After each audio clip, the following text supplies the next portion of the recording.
You ask Tiger to solve.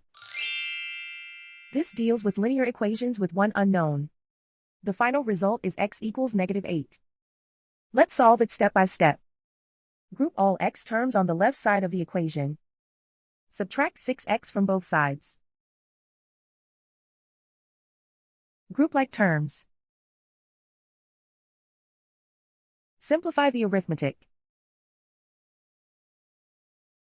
Group like terms. Simplify the arithmetic. Group all constants on the right side of the equation. Subtract 1 from both sides. Simplify the arithmetic.